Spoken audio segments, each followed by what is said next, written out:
Hey everybody, welcome to my spiritual YouTube channel. My name is Kieran and I like to help people using a spiritual perspective. Today guys, I wanted to talk about 7 mistakes to avoid during your own spiritual awakening process. Okay, now this is coming from my experience. These are mistakes that I made, to some degree still do, and they really did get in the way of my ascension process. They really did hinder my forward movement, and I hope that you guys will resonate with some of these things and take them to heart, because I made all of these mistakes, and I made more than 7 for sure. I might have even made 12, but these are the most important. Okay, so I'm going to be listing these in the order that no particular order of importance, but some of them are a little bit more important than others. Okay, so I'm going to start with number 1, and that is resisting change. It will happen. Okay, that's what I wrote down here in my little notebook of fun. Okay, so resisting change. Yeah, so what happens when you become awakened is you essentially know what you're meant to be doing. Not the specifics. You might not know that you're what kind of job you're meant to be doing, but you know that you deserve some kind of happiness. You know that there is a purpose here for you. That's like the fundamental truth of becoming awakened. Is there's this idea that you belong somewhere. Okay, that there is something for you here, and then you become increasingly aware of what isn't for you.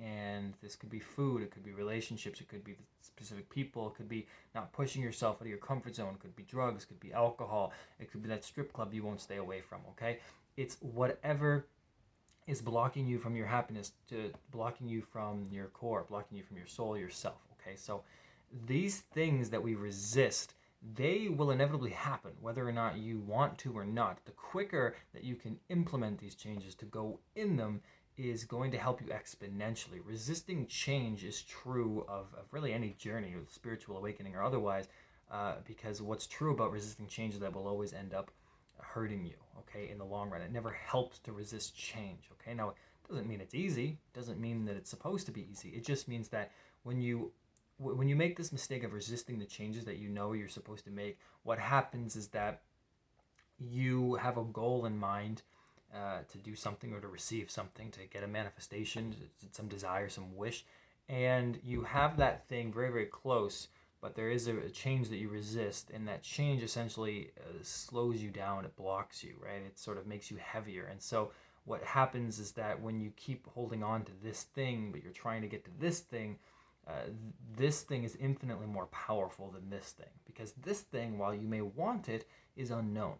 It doesn't matter how much you want it. It could be a career, writing, making music. It could be becoming a stripper. Don't know what it is, your thing. If you do become a stripper, please leave your number below and I'll check that out for research purposes. But for the rest of you, it's more or less trying to have some kind of desire or something that we feel very resonant with in our heart. But it is unknown. It's always unknown. And it doesn't matter how much you care about it, it's unknown. You might have always had a dream of becoming a doctor, but you are attached to, let's just pick an easy one. You're attached to weed, okay? That's an easy one to pick, right?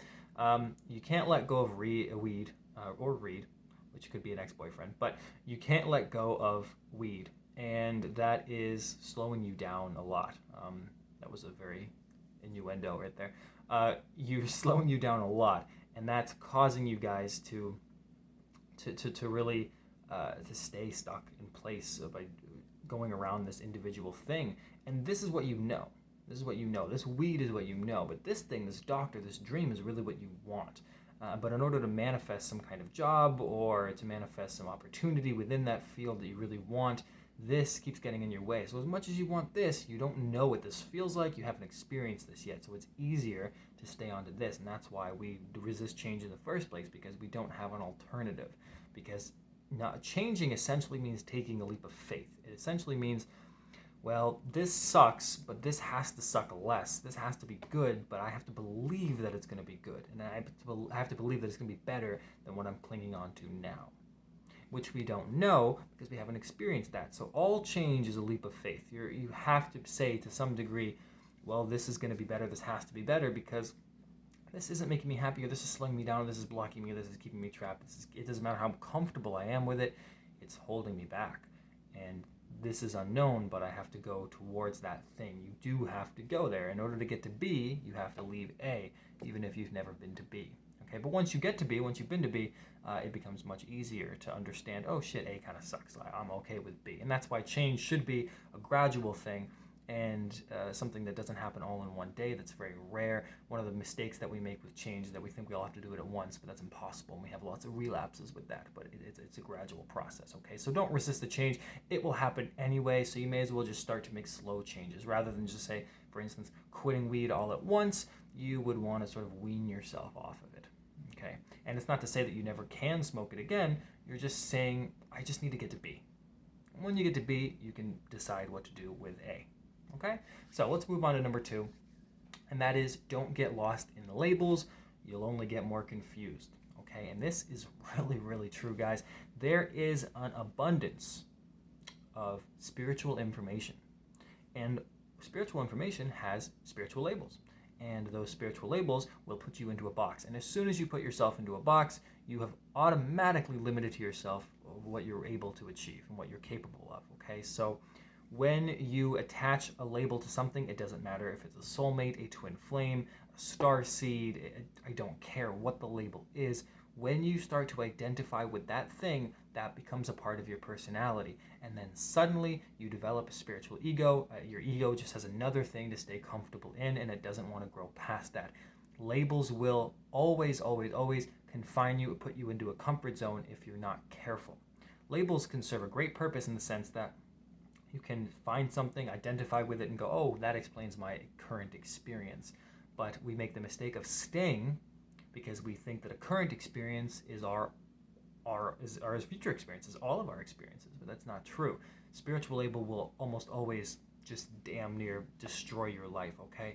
I went through a phase where I was only interested in spiritual labels, okay? And that's sort of the beginning of the spiritual awakening process, is the spiritual ego, where you attach yourself. Oh, I'm a starseed. I'm this. I'm this kind of person. I'm a fire dancer. I'm a whatever. I'm a whatever. I'm a whatever. I'm a yoga instructor. I'm a tarot reader. You know, you become all the twin flame, right? All these labels, even the spiritual awakening label, they start to define who you are. And so suddenly you become an identity. You become something. You become essentially no different than the kids in high school who are stereotypically jocks or goth kids or nerds, right? You take somebody who had one interest, one thing, and they let that become their whole thing.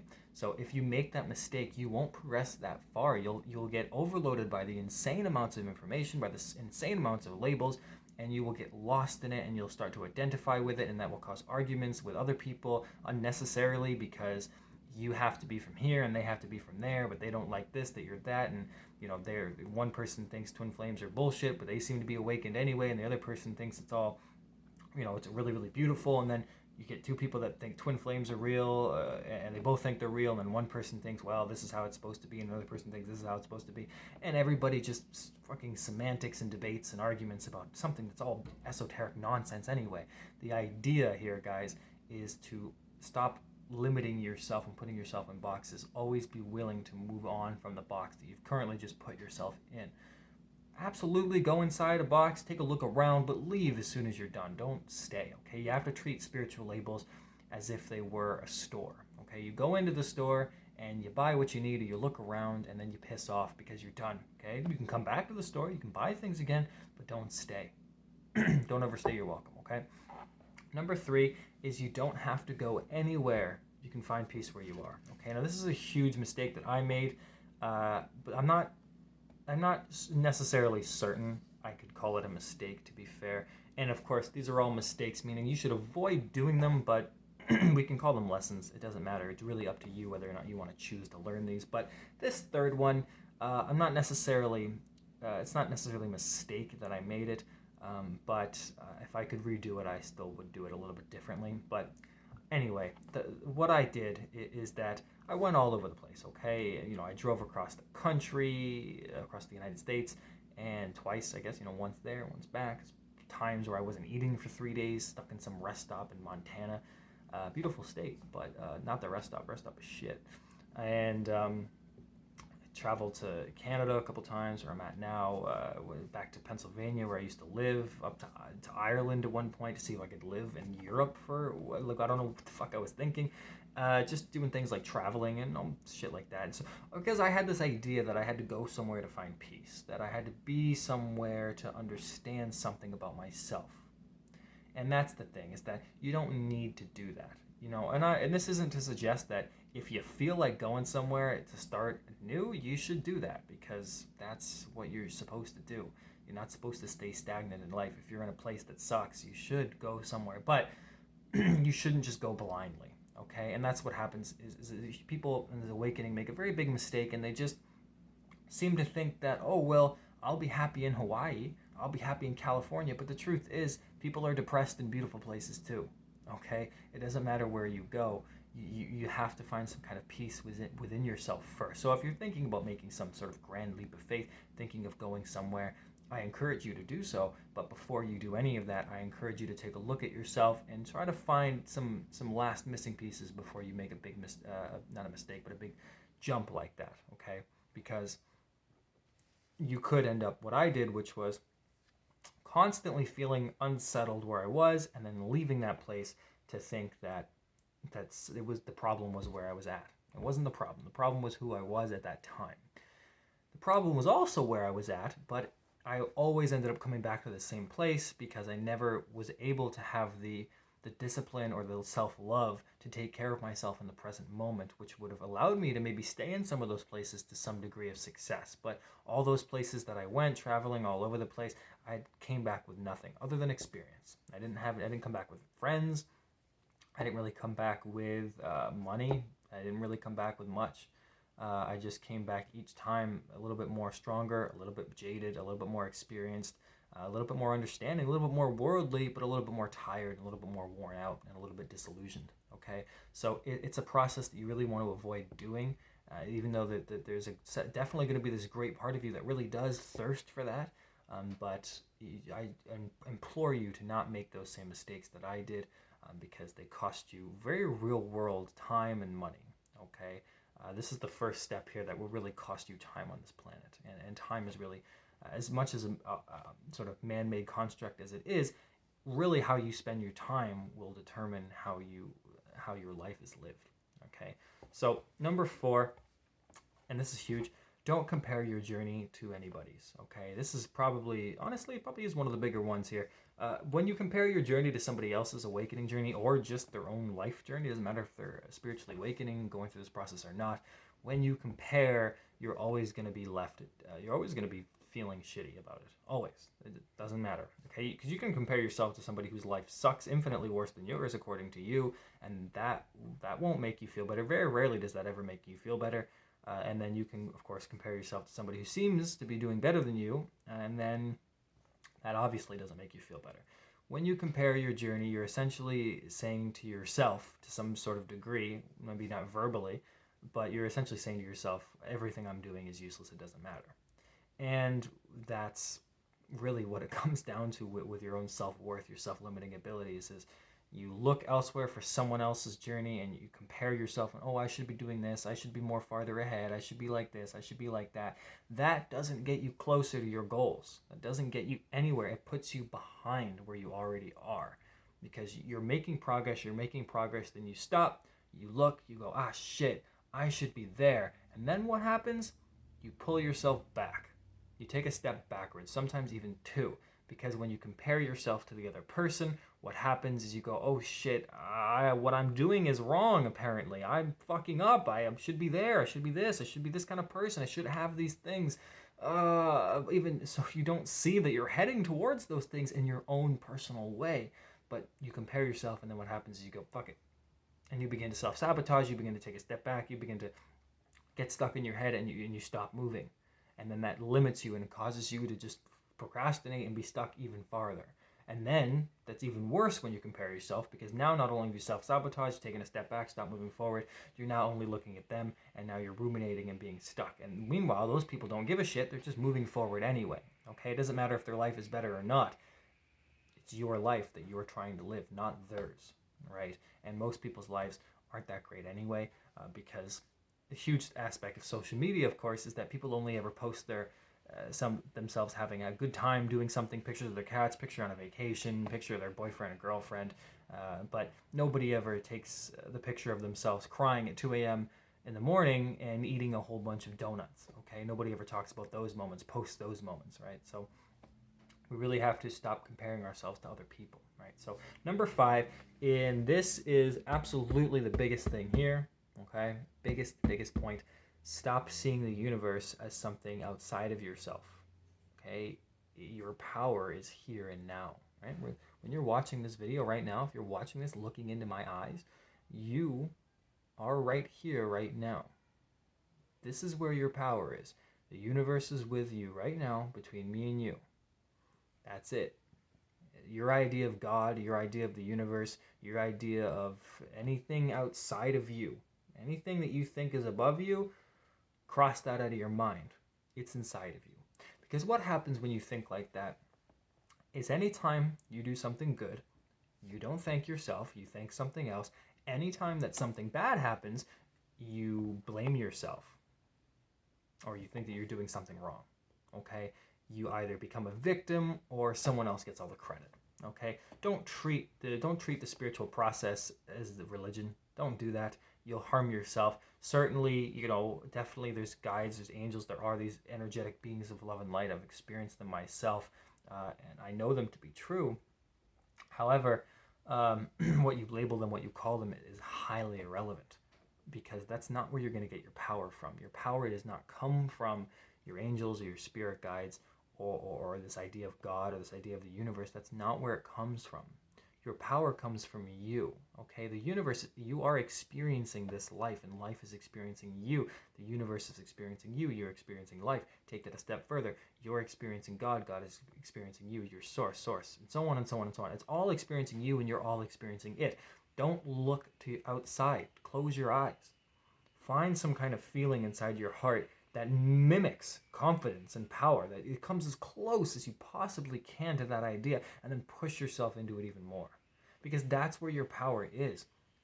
This mistake that we all make by seeing that there's all this outside influence determining everything for us, that really harms us, because when we reach an obstacle, and then we don't immediately get help, we think that we've been abandoned. We think that they're not really helping us anymore, but that's not really the case. And if all of these things exist, it exists to push you into your power, not to constantly give you some aid outside of yourself. That's not the goal. That's not what your spirit guides are trying to do for you. They're not trying to solve all your problems for you. And eventually you become so deep in this journey that spirit guides aren't going to be able to help you, right? Because really when you go so far in your spiritual awakening process, what you learn is that the biggest questions that are blocking you, the things that are blocking you, are things that nobody can answer for you. There's no sign or angel number that's going to solve why you hate yourself, why you don't love yourself, how come you're not confident, how come you don't believe in yourself. What's a spirit guide going to do for you there? What's an angel number going to do for you? What's synchronicity going to do for you? Let me see a ladybug if everything's going to be okay. You see a ladybug, everything is going to be okay. You already know that. But what does the ladybug do for you? If there's something behind the surface that is really bothering you, causing you depression, causing you anxiety, causing you a great deal of stress, and causing you some disillusionment, seeing the ladybug is only going to be just like giving you a little bit of lemonade in your glass, just so you can drink it very quickly, and then, of course, remain parched. At some point, power and truth is always going to be inside of you. You're going to have to learn to rely on that. So don't make the mistake that I did, spending a better part of a year, 2 years, constantly looking outside of myself for answers, because at the end of the day, it really just came up to me to do it. It came up to believe. When I believe in myself, when I focus on, I know something is going to happen, it does. It happens. It happens for me in its own way, but it happens. Okay? It's not about what you deserve. It's about what you take. Okay? Number 6, don't expect everything to work out without some kind of action. Absolutely, my goodness, am I one of the laziest people I've ever met? and laziness isn't technically a bad thing. It can actually solve some very creative solutions. It may help you actually create solutions that are very, very unique. Okay, helps you think outside the box to be lazy. But if you expect something to happen without doing anything towards it, it's not going to happen. Okay, this is not a fantasy. When you start the spiritual awakening process, you do think that that is the case. I thought that that was the case. It took me some very hard lessons to learn that's not the case. The universe is not here to give you handouts. The universe is here to give you what you want, but at a certain sacrifice. So, an example of that, guys, is let's say I want to become a writer, which is true. I mean, I am a writer. I've already written a book, but what I do want to do is write some more books, okay? So let's say that I want to be a writer and I want to, so I want a book of mine to be published, okay? So if I don't write the book, how am I going to get the book published? It's as simple as that. How is that going to happen?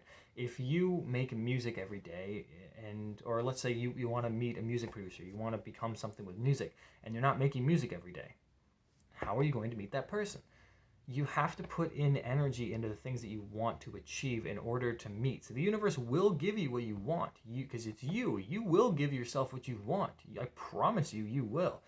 But you have to work towards it to some degree. You have to meet the universe halfway. You have to meet yourself halfway, okay? The universe is you. So I'm calling it the universe, but no, it's you. You have to meet yourself halfway.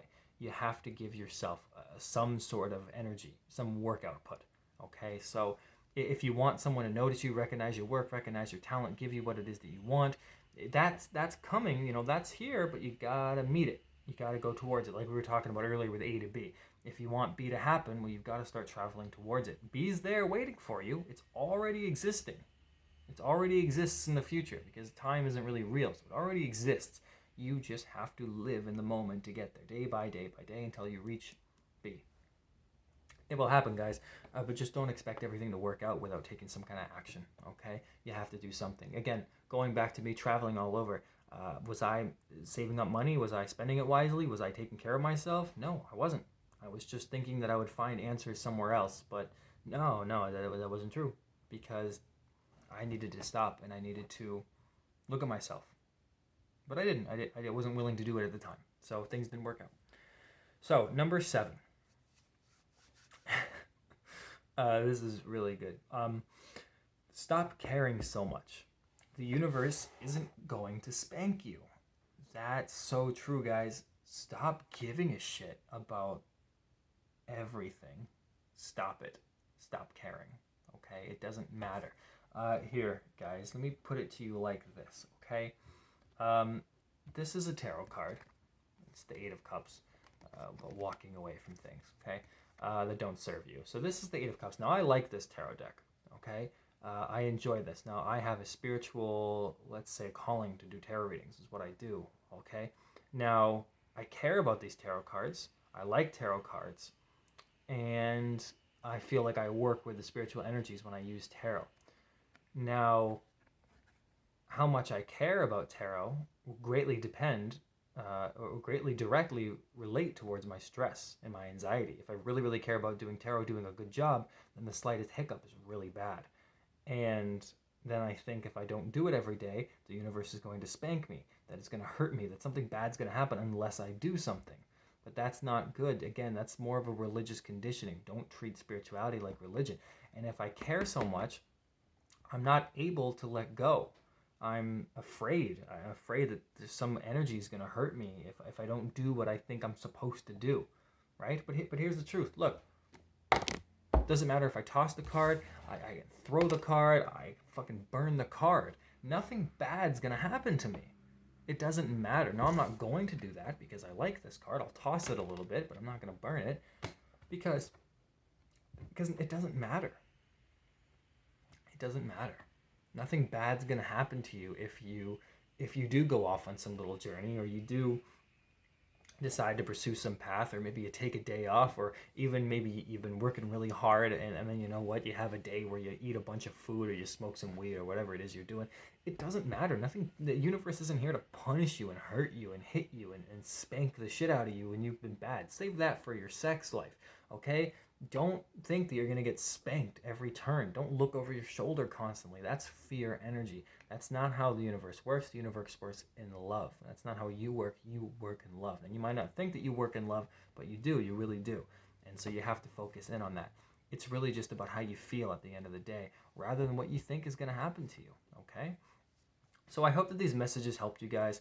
I really hope that that you guys can avoid some of these mistakes that I made. Some of them are learning lessons. I mean, they're all lessons. We can call them lessons. We can call them mistakes. It's really up to your perception and how positive you want to be about everything. But I don't think mistakes are something negative. I think that they are lessons. You learn from them.